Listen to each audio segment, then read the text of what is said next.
बिस्मिल्लाहिर्रहमानिर्रहीम। अस्सलामुअलैकुम स्टूडेंट्स। उम्मीद करती हूँ आप सब लोग खैरियत से होंगे और आप लोगों ने प्रीवियस वर्क कंप्लीट कर लिया होगा। आज हमारा एक और इम्पोर्टेंट टॉपिक है काशी आयलर इक्वेशन, और ये इक्वेशन किस तरह की होती है, इस इक्वेशन को कैसे सॉल्व करते हैं, ये सब कुछ आज हम पढ़ेंगे। An equation of the form a naught x has power nth derivative of y plus a1 x has power n minus 1 n minus 1th derivative of y up to so on a n minus 1 x into dy by dx plus a n y is equal to some function of x is called Kashi Euler equation, और ये इसकी general form है हमारे पास। ठीक है, और इसे इक्व dimensional equation भी बोलते हैं। इस डिफरेंशियल इक्वेशन को इक्व डायमेंशनल डिफरेंशियल इक्वेशन भी बोला जा सकता है। और ये कांस्टेंट है हमारे पास। ये जितने भी कांस्टेंट हमारी इस सारी इक्वेशन में यूज़ हुए हैं वो तमाम के तमाम रियल नंबर्स हैं। और इस इक्वेशन में एक इंटरेस्टिंग बात ये है कि जिस ऑर्डर का डेरिवेटिव है उसी डिग्री की ही जो x की वैल्यू है वो साथ में मल्टीप्लाई है। इस डेरिवेटिव का ऑर्डर क्या है n-1, और x की पावर भी क्या है n-1। यहाँ पर इस डेरिवेटिव का ऑर्डर क्या आ रहा है 1, यानी dy बाई dx 1 है हमारे पास, फर्स्ट ऑर्डर का डेरिवेटिव है।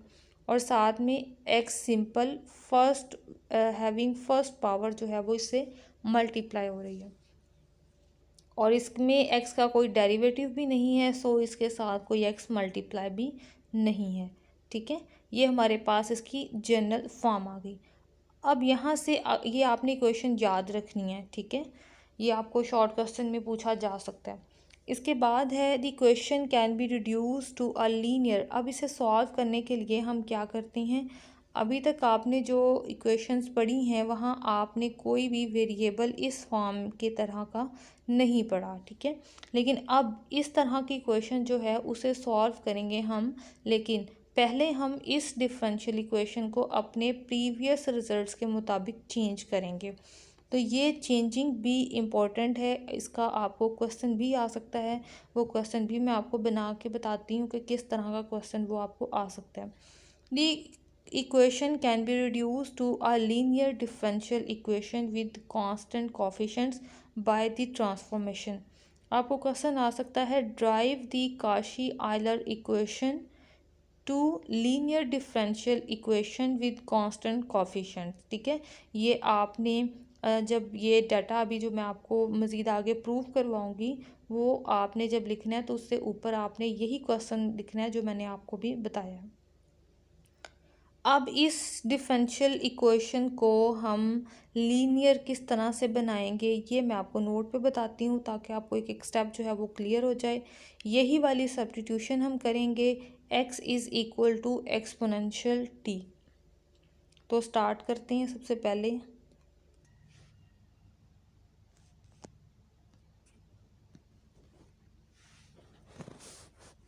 Late x is equal to exponential t।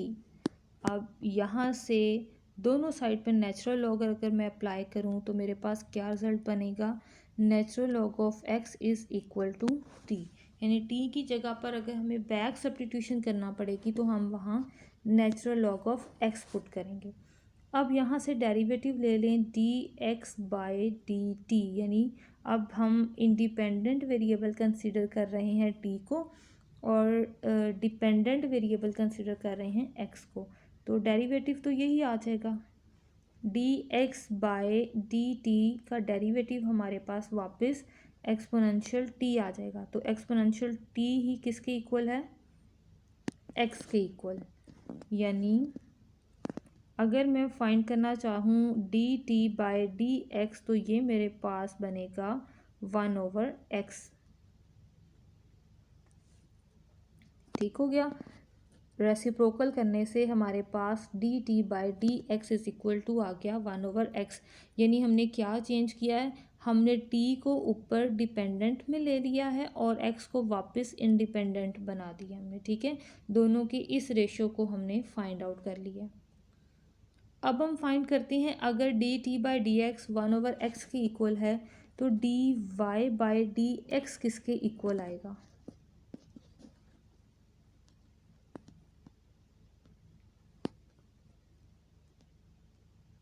नाव का एन ही ख़राब हो गया, इसको ठीक कर लूँ मैं पहले बच्चों।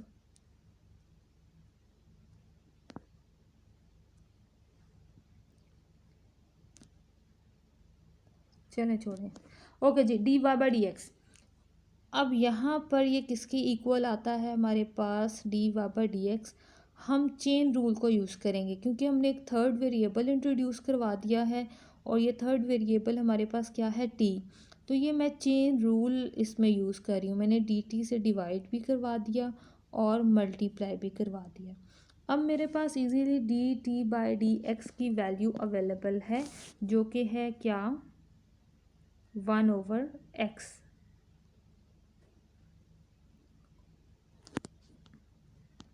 1/x को इस साइड पर लेकर आ जाएं।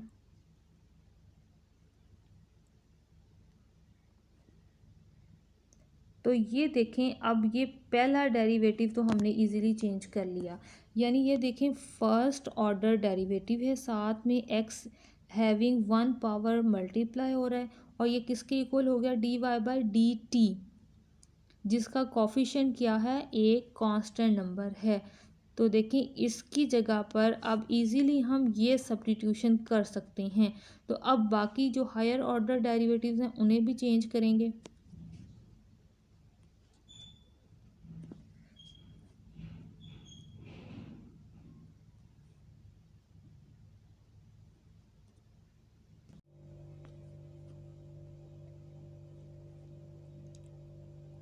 डी बाई डी एक्स और ये अंदर आ जाएगा हमारे पास D Y by D x. पहले हम अंदर d Y by D x का जो टोटल रिजल्ट अभी ऊपर आया है वो यहाँ लिख देंगे, यानी 1/x और d Y by d T.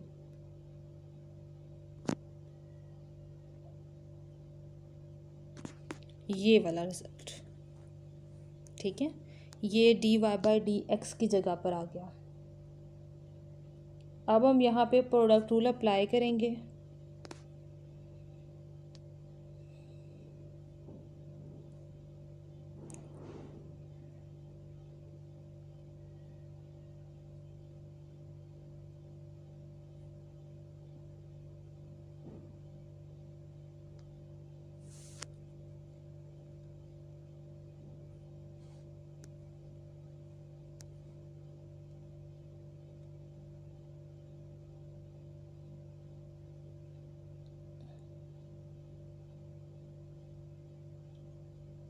अब हम इन्हीं से रिलेटेड इनकी कोरस्पॉन्डिंग चेंजिंग करेंगे। एक्स का डेरिवेटिव क्योंकि विद रिस्पेक्ट टू एक्स यहाँ हो रहा है तो ये तो आ जाएगा -1/x² और ये साथ में आ जाएगा d Y by D x.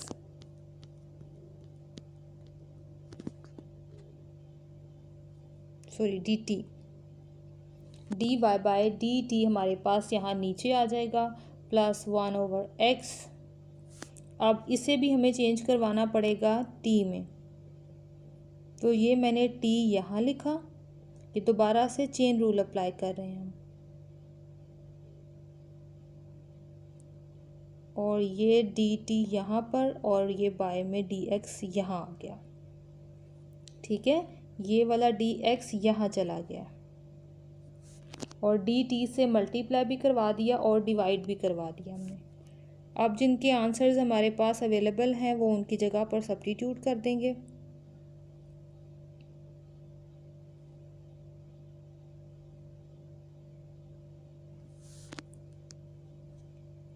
ये बना सेकेंड डेरिवेटिव और इसकी जगह पर आ जाएगा अगेन 1/x।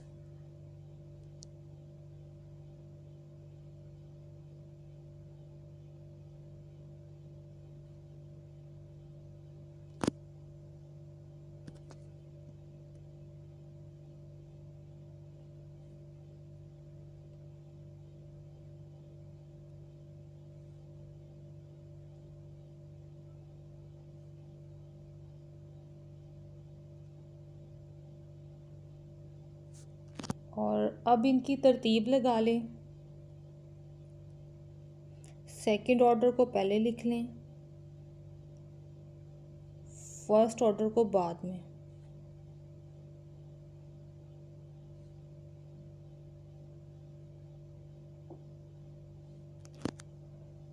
ये आ गया। अब एक्स स्क्वायर हमारे पास यहाँ पर है दोनों के नीचे, हम एक्स स्क्वायर को कॉमन ले लेंगे और दूसरी साइड पे भेज देंगे।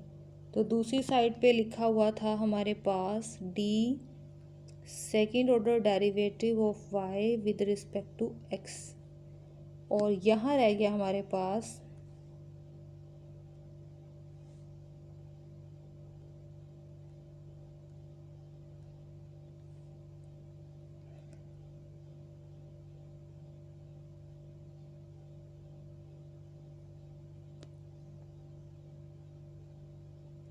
और यहाँ से d Y by d t common लिया जा सकता है, तो मैंने d Y by d t जो है वो कॉमन ले लिया। अंदर रह गया मेरे पास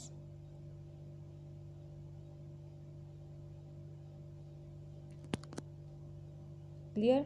अब अगर यहाँ पर हम लेट करें d Y by d t is equal to del, तो ये सारी नोटेशन किस में बनेगी हमारे पास। और दूसरी एक और कंडीशन में ये लेट करूँ d Y by D x is equal to d, तो मेरे पास ऊपर से देखें नीचे तक क्या रिजल्ट्स बनेंगे। ये किसके इक्वल हो जाएगा, x d is equal to del,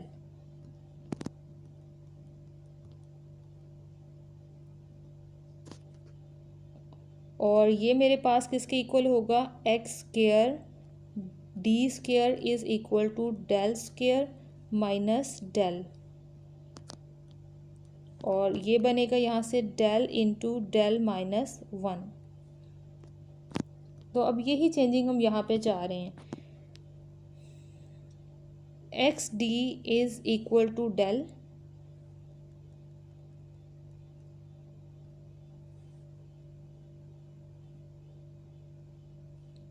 x square d square is equal to del into del minus one, यानी कि एक एक नंबर मज़ीद डिक्रीज़ होता जा रहा है।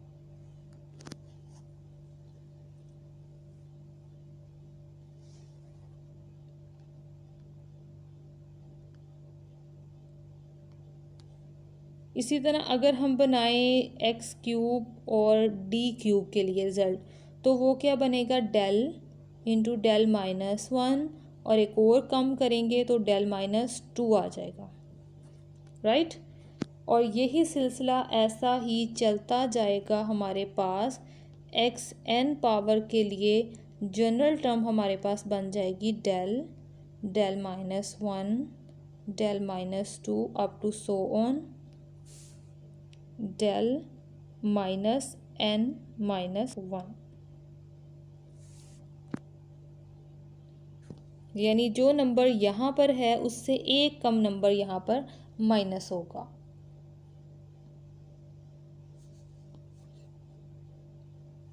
क्लियर। तो अब हमारी सारी डिफरेंशियल इक्वेशन जो है वो इजीली चेंज हो जाएगी। कोफिशिएंट देखें, जितनी भी टर्म्स हमारे पास चेंज हो रही हैं उनमें जो कोफिशिएंट्स हैं वो कांस्टेंट आ रहे हैं। यहाँ पर देखें, इसका कोफिशिएंट जो है वो भी कांस्टेंट है, इसका कोफिशिएंट, सबके कोफिशिएंट जो हैं वो कांस्टेंट आ रहे हैं। तो देखें, हर एक के कांस्टेंट अगर आ जाएंगे कोफिशिएंट्स हमारे पास, तो हम प्रीवियस मेथड्स को ही यूज़ करके इजीली इनके डेरिवेटिव्स फाइंड आउट कर सकते हैं। यहाँ पर जो मैंने आपको एक्स क्यूब के लिए बताया है, इससे आप कैलकुलेट कर सकते हो इसी मेथड को यूज़ करके, जैसे मैंने यहाँ पर सेकंड के लिए यूज़ किया है। ठीक है, सेकंड के लिए जब भी आपके पास, आपने दो बातें ज़हन में रखनी है, एक्स का आपने डेरिवेटिव ले लेना है, और जब d Y by d t पे डेरिवेटिव अप्लाई होगा विद रिस्पेक्ट टू एक्स, तो आपने चेन रूल लगा देना है। ठीक है, जब आपका टी वाले फंक्शन पे with respect to x derivative हो रहा होगा, तो आपने इस केस की तरह उस पर भी पहले चेन रूल अप्लाई कर देना है। चेन रूल अप्लाई करने के बाद वापस आपके पास यही सिमिलर रिजल्ट्स आते जाएंगे। यहाँ पर ये देखें, थर्ड की कैलकुलेशन के लिए ये सेकंड ऑर्डर डेरिवेटिव कंप्लीट ले लिया और ये बाहर आ गया डी बाई डी एक्स, यानी इसको एक डेरिवेटिव को सेपरेट कर लिया और टू डेरिवेटिव अंदर चले गए। अब यहाँ पे भी सिंपल प्रोडक्ट रूल है, फर्स्ट इसके साथ ये मल्टीप्लाई, ठीक हो गया, स्टेप बाय स्टेप है। यहाँ पर ये सेम ऐसे ही इन्होंने लिख लिया और इसका डेरिवेटिव आ गया, फिर इसका डेरिवेटिव यहाँ पर और ये साथ में मल्टीप्लाई हो गया। अब नेक्स्ट वाले पेयर पे हमारे पास जो है वो प्रोडक्ट रूल अप्लाई हो रहा है, ये ऐसे ही आ गया, ये इसका डेरिवेटिव, और अब नेक्स्ट ये यहाँ पे मल्टीप्लाई और ये 1/x का फर्दर डेरिवेटिव चला गया। अब यहाँ से ये देखें, इसका डेरिवेटिव हो रहा है विद रिस्पेक्ट टू x, तो या क्या करेंगे, चेन रूल अप्लाई कर देंगे, ठीक है। यहाँ पर इसका डेरिवेटिव आ रहा है तो ये क्लियरली एज ए डेरिवेटिव में चेंज हो जाएगा। यहाँ पर भी इसका डेरिवेटिव आ रहा है विद रिस्पेक्ट टू x, तो आपने क्या करना है, चेन रूल अप्लाई कर देना है, ठीक है। और नेक्स्ट अब ये भी x का डेरिवेटिव है, ये भी एज इट x का डेरिवेटिव नीचे आ जाएगा। अब यहाँ पर ये देखें, हमारे पास D T by D x is equal to 1/x, तो ये 1/x इससे मल्टीप्लाई होकर ये क्यूब की फॉर्म में नीचे आ गया है, ठीक है। और इसको अभी ऐसे रखें, ये मैं अभी आपको बताती हूँ। इसकी जगह पर भी 1/x आया तो इससे मल्टीप्लाई होकर 1/x क्यूब हो जाएगा। तो अब 1/x क्यूब और ये वाली टर्म दोनों ऐड होकर क्या आ गई, -3। और नेक्स्ट ये वाला फंक्शन है हमारे पास, ठीक है। तो ये वाला फंक्शन भी डेरिवेटिव होने के बाद कंप्लीटली एज इट अब ये नीचे आ गया, राइट। अब यहाँ पर देखें 1/x क्यूब सब में कॉमन है, इसे कॉमन ले लिया, और यहाँ पर क्या था, third derivative of y with respect to x, तो ये x क्यूब अगर उसके पास भेज दिया जाए तो यहाँ क्या आ जाएगा नेक्स्ट स्टेप में, जिसे हम इजीली डी एक्स क्यूब और डी क्यूब लिख सकते हैं, ओके। अब ये जो अंदर वाला फैक्टर है इसे चेंज करवा रहे हैं ये नीचे डेल की फॉर्म में, इसकी जगह del cube -3 del square +2 del, del सबसे कॉमन, एक्स क्यूब को आपने दूसरी तरफ ले जाना है, ठीक है, वेरी नेक्स्ट स्टेप में, और ये अंदर रह गया डेल स्क्वायर -3 डेल +2, और इसके पेयर्स बनते हैं इजीली, अगर हम इसके पेयर्स को ओपन करें तो ये ओपन हो जाएंगे, डेल -1 या -2, -1 को पहले लिख लेते हैं ताकि हमारी तरतीब भी साथ में रहे, तो ये इसके इक्वल आ जाएगा, ठीक है। तो ये डेरिवेशन है हमारे पास टोटल, इसे एक दफ़ा ख़ुद भी सॉल्व कीजिएगा ताकि आपकी अच्छी सी प्रैक्टिस हो जाए। अब ट्राई करते हैं हम एक्सरसाइज से कोई question. Exercise 10.4 solve these questions, और ये मेरे पास फर्स्ट क्वेश्चन है। यहाँ पर भी ये देखें आइलर इक्वेशन है, x square with second derivative, x with first derivative and y here is alone, ठीक है। और ये आ गया हमारे पास एफ ऑफ एक्स। तो अब इसे सॉल्व करते हैं। स्टार्टिंग में डायरेक्ट हम अपनी सब्स्टिट्यूशन करेंगे, ज़रूरी नहीं है कि अब वही तमाम फार्मूला हम यहाँ अप्लाई करें, हम उस फार्मूला से जो अभी रिज़ल्ट्स हमने फाइंड आउट किए हैं वो इस क्वेश्चन में डायरेक्ट यूज़ करेंगे।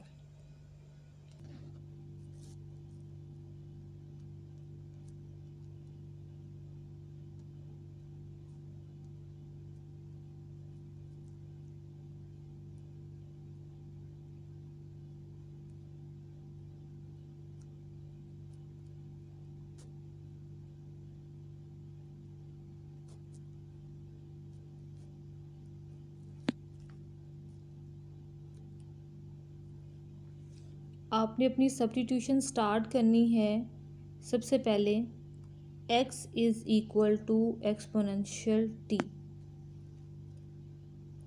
और फिर आपने बताना है कि आपका t किसके इक्वल है। Natural log of x is equal to t, और फिर आपने बताना है कि आपकी सब्स्टिट्यूशन किसके अकॉर्डिंगली है। एक्स डी को पहले इंट्रोड्यूस करवा देते हैं। D is equal to d Y by D x, and del is equal to d Y by d t. ठीक हो गया। अब सबसे पहले हम क्या काम करेंगे, हम अपने सॉल्यूशन को डी रिज़ल्ट में चेंज करेंगे। तो पहला रिज़ल्ट मेरे पास बनेगा x square d square plus 7xd plus 5y और ये 5 पावर। अब हम इसको डेल में चेंज करेंगे। ठीक हो गया। सेकंड ऑर्डर का डेल हमारे पास किसके इक्वल आता है, del into del minus 1 plus 7 और x d is equal to del, और ये y जो है यहाँ से कॉमन, y ऑब्वियसली अभी यहाँ पर भी आएगा।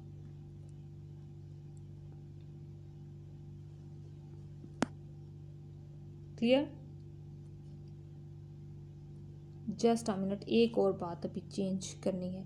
जैसे ही आपने डेल में चेंज करना है, आपने अपने एफ ऑफ एक्स में अवेलेबल एक्स को भी वापस आपने टी फंक्शन में चेंज कर देना है। ठीक हो गया। एक्स की जगह पर बैक सब्स्टिट्यूशन हो गई है एक्सपोनेंशियल टी की। जो सब्स्टिट्यूशन हमने ऊपर लेट की वो मैंने एक्स की जगह पर पुट कर दी। जैसे ही आपने डी को डेल में चेंज करना है और साथ ही आपने फिर एक्स को भी चेंज कर देना है टी वेरिएबल। अब हम इसे सॉल्व करते हैं। ये आ गया मेरे पास डेल स्क्वायर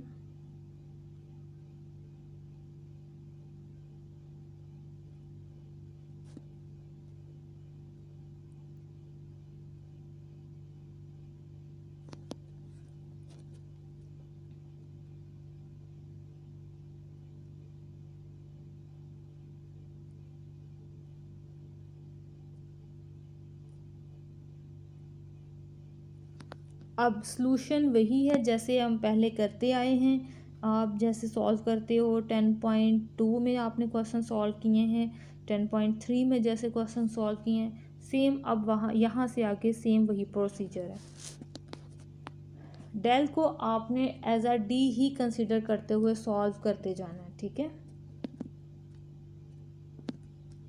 सबसे पहले हम लिखेंगे कैरेक्टरिस्टिक इक्वेशन।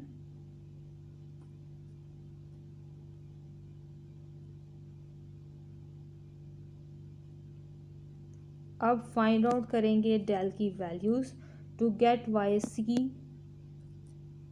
ये मेरे पास इजीली सॉल्यूशन आ रहा है 5 और 1।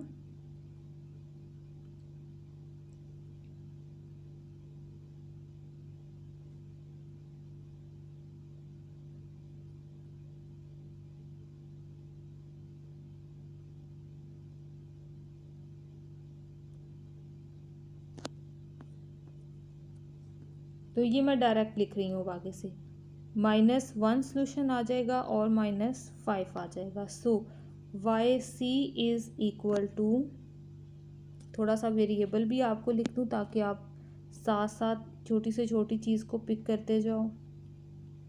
देखें कांस्टेंट नंबर आ रहे हैं, सो C1 एक्सपोनेंशियल -x,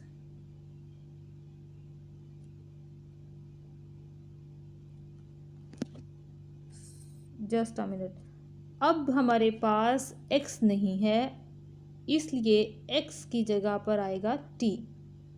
ठीक है, क्योंकि अभी हमारा फंक्शन जो है वो t वेरिएबल में। अब इस स्टेप से नेक्स्ट हम जाएंगे x में।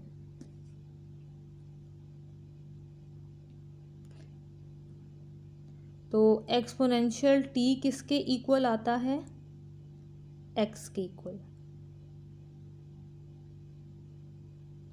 ये भी किसके इक्वल आ गया, x, और पावर आ गई -5।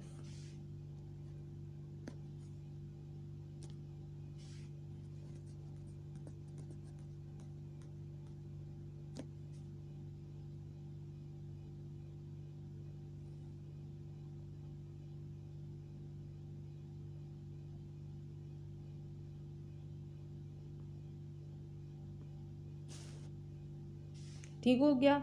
ये हमारे पास वाई सी आ गया। अब हम फाइंड आउट करना चाह रहे हैं वाई पी। तो चाहे तो वाई पी आप 10.2 एक्सरसाइज के अकॉर्डिंगली सॉल्व कर लें, ठीक है, जो मेथड्स आपको बताए हैं, या फिर आप 10.3 में जैसे हम यूसी मेथड यूज़ करते हैं उसे यूज़ करते हुए अपना सॉल्यूशन फाइंड कर सकते हो, ठीक है।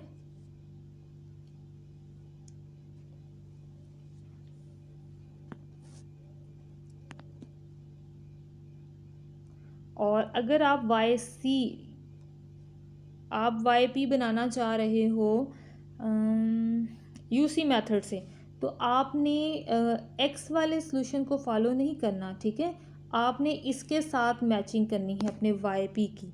वाई सी से आपने वाई पी की मैचिंग करनी है कि वाई पी और वाई सी का कोई सॉल्यूशन सेम तो नहीं आ रहा, ठीक है। और पहले आप लिखते थे एक्स की पावर के, अब आपने लिखना है टी की पावर के, क्योंकि वेरिएबल यहाँ पर चेंज हो चुके हैं। मैं यहाँ पर चेंज कर रही हूँ अपने वाई पी फाइंड आउट करने के लिए सॉल्यूशन डिफरेंशियल इक्वेशन के लिए। Y p is equal to 1/f of d, और यहाँ पे आ गया मेरे पास मेरा f ऑफ टी, ठीक है। f ऑफ डी मेरे पास क्या है, जो मेरे पास टोटल सॉल्व भी है, डेल -1 और डेल +1 डेल +5, इसे डेल लिखिएगा, ठीक है, डेल +1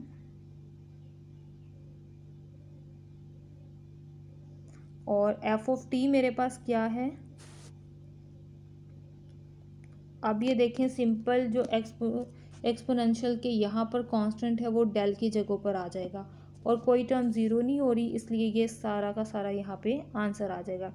5 + 1 6 और 5 + 5 10, और ये टोटल आ गया मेरे पास 1/60, और ये वाई पी है। सो फाइनल इसमें अब कोई एक्स तो है नहीं हमारे पास, ठीक है, टी तो अवेलेबल नहीं है।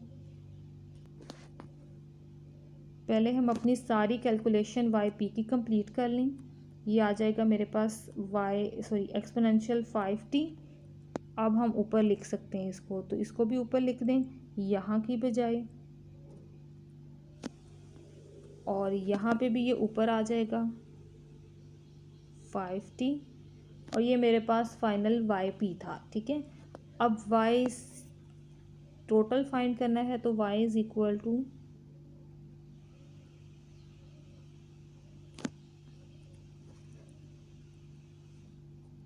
सारा सॉल्यूशन ऐड कर दें।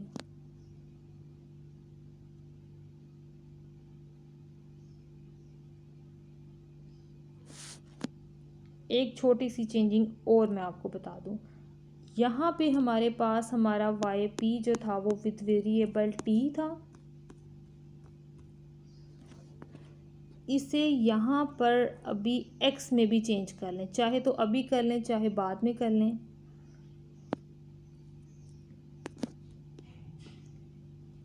मैं यहाँ पे कर रही हूँ, ठीक है, 1/60, और अब यहाँ पर है exponential 5t, exponential t is equal to x, तो ये मेरे पास आ गया x और ये उसकी पावर 5। तमाम टीज़ को वापस आपने x में चेंज कर देना है, और वो आपका फाइनल सॉल्यूशन होगा।